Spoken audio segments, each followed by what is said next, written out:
ইসলামী শাসন কায়েম হলেই মানুষ এই দেশের বসবাস করে গর্ববোধ করবে ইনশাআল্লাহ। সংবিধান। আসসালামু আলাইকুম, বিসমিল্লাহির রহমানির রহিম।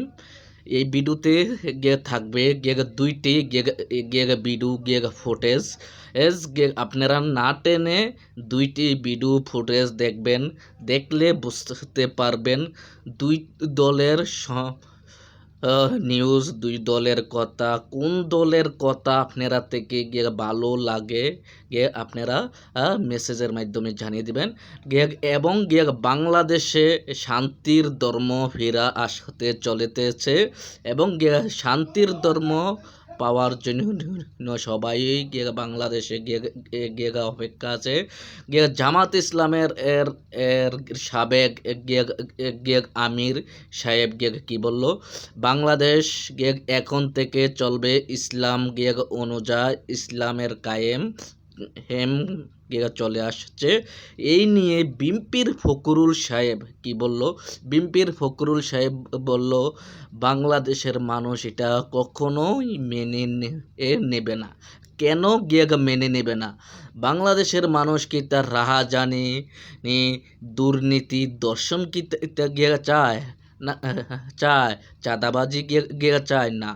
বাংলাদেশের মানুষ চায় শান্তির ধর্ম এবং বাংলাদেশ যেন ইসলাম অনুযায়ী চলে এবং ইসলাম কায়েমের পথে চলে। বাংলাদেশ সবাই চায়।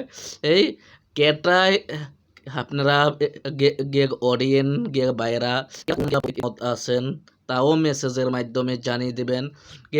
এবং কারা ইসলামের পক্ষে আছেন তাও জানিয়ে দেবেন।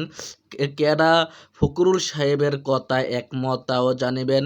এবং কেরা জামাত ইসলামের আমিরের কথা একমত তাও জানিয়ে দেবেন।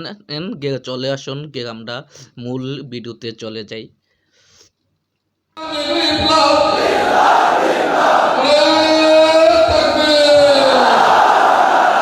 সম্মানিত সকল ডেলিগেট ভাইদেরকে শান্ত হয়ে আসন গ্রহণ করার জন্য অনুরোধ করছি। সবাই বসবেন। ভালো আছেন আপনারা?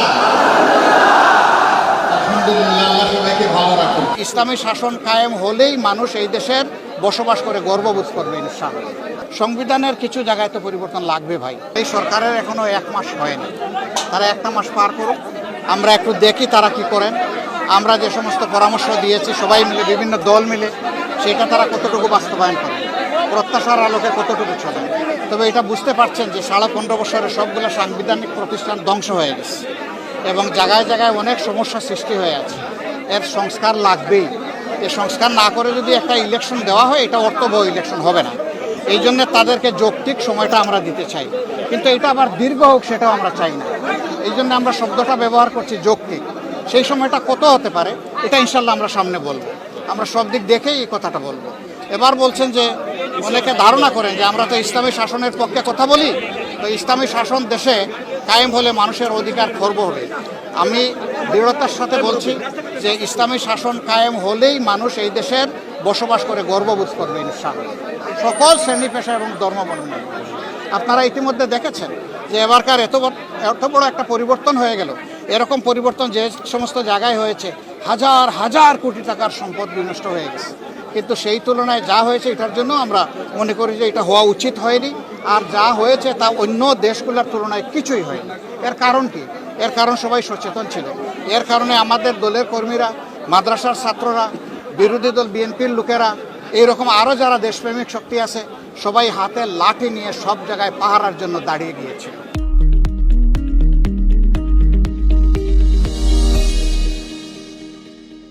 এই জন্য দুষ্কৃতিকারীরা দুষ্কর্ম সম্পাদন করতে পারে নাই।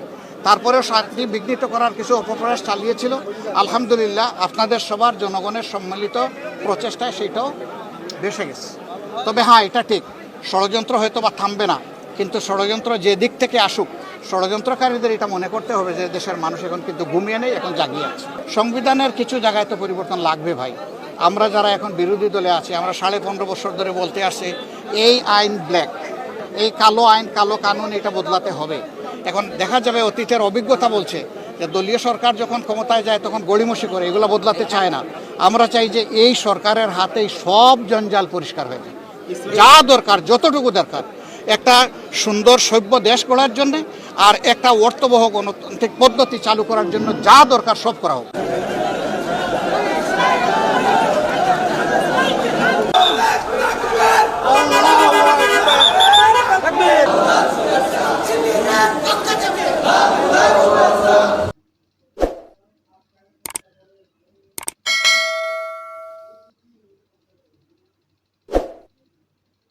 নতুন মেরুকরণ, জামায়াতকে নিয়ে বিরক্ত বিএনপি।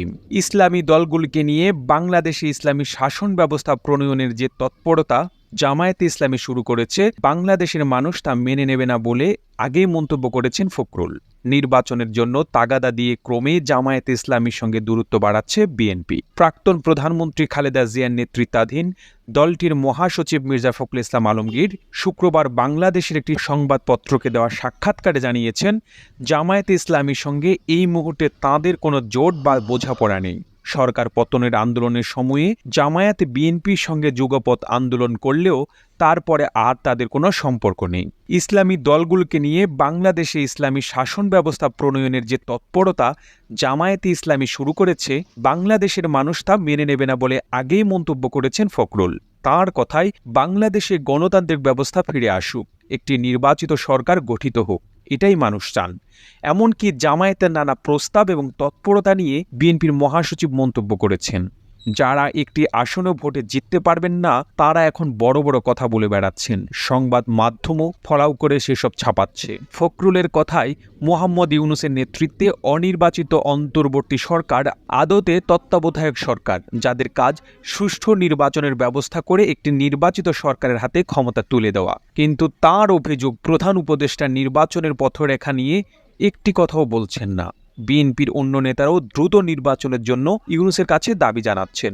এই পরিস্থিতিতে আজ বিকালে ঢাকার যমুনা অতিথিশালায় নিজের দফতরে রাজনৈতিক দলগুলির প্রতিনিধিদের বৈঠকে ডেকেছেন প্রধান উপদেষ্টা ইউনূস। অন্য উপদেষ্টারাও সেখানে থাকার কথা। তবে এই বৈঠকে রাজনৈতিক দলগুলির কাছ থেকে ব্যবস্থা সংস্কারের প্রস্তাব চাওয়া হয়েছে, যা নিয়ে বিএনপির মহাসচিব 24 আগস্ট বলেছিলেন, মুষ্টিমেয় কিছু লোকের সংস্কারে আমরা বিশ্বাসী নই।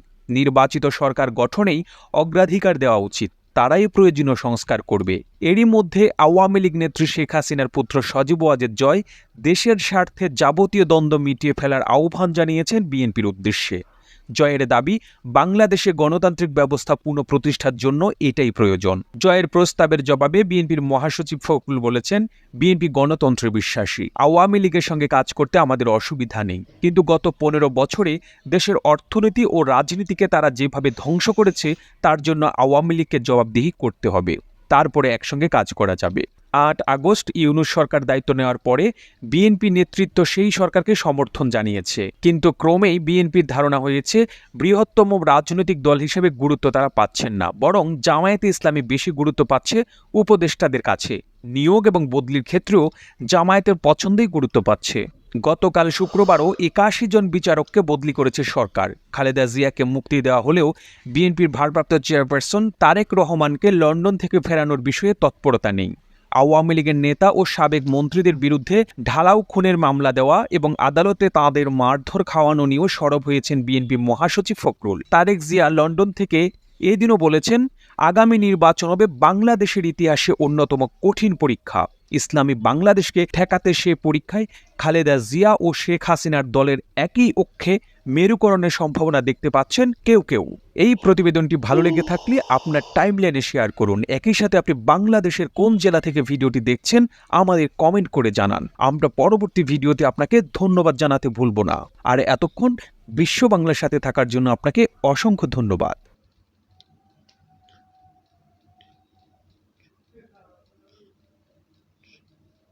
আসসালামু আলাইকুম। আমার প্রিয় ভাই বোনেরা, আপনারা সবই শুনছেন, সবই দেখছেন এবং জামাত ইসলামের আমিরের কথাও শুনছেন এবং বিএনপির নেতা ফখরুল সাহেবের কথাও আপনারা শুনছেন। আপনারা কেডা কোন দল পছন্দ করেন, আপনারা বিস্তারিত মতামতগুলা মেসেজের মাধ্যমে জানিয়ে দেবেন। আমি এটাই জানি এবং বাংলাদেশে সকাল হয় হয় আল্লাহু আকবারের ধ্বনিতে, এবং সন্ধ্যাও হয় আল্লাহু আকবারের ধ্বনিতে। এবং বাংলাদেশ যদি ইসলামী শাসনে এবং ইসলাম কায়েম হয়, দিনের পথে যদি মানুষ চলে আসে, এমনিতেই বাংলাদেশ শান্তিতে ভরপুর হয়ে যাবে। কোনো রাহাজানি, কোনো মারামারি, কোনো চাঁদাবাজি, কোনো দর্শনই থাকবে না। এই স্বৈরাচার শেখ হাসিনার আমলে 15টা বছর ধরে আমরা চুপ করে দেখে আসছি। 6 বছরের বাচ্চাও বাদ যায় নাই, এবং জানোয়াররা ছাড়ে নাই 6 বছরের বাচ্চাকেও তারা দর্শন করছে, এবং দর্শন কইরা মাইরাও ফেলাইছে। নারীরা কিনু হেফাজতে ছিলই না, কথা শেষ। এবং এবং আওয়ামী লীগ যেই পথে গেছে রাজানি, দুর্নীতি, এবং বিএনপিও সেই দলের মাঝি কেউই ভালো না। বিএনপিও ভালো না, আওয়ামী লীগও ভালো না। আমরা সবাই চাই এবার বাংলাদেশে ক্ষমতায় আসুক জামাত ইসলাম, এসে বাংলাদেশে ইসলামী দিন কায়েম হোক, ইসলামী শাসন তৈরি হোক। এটা আমরা সবাই চাই। আসসালামু আলাইকুম। এবারের মতোই বিদায় নিচ্ছি। কোনো ভুল ত্রুটি হয়ে থাকলে আপনারা ক্ষমার দৃষ্টিতে দেখবেন। আসসালামু আলাইকুম।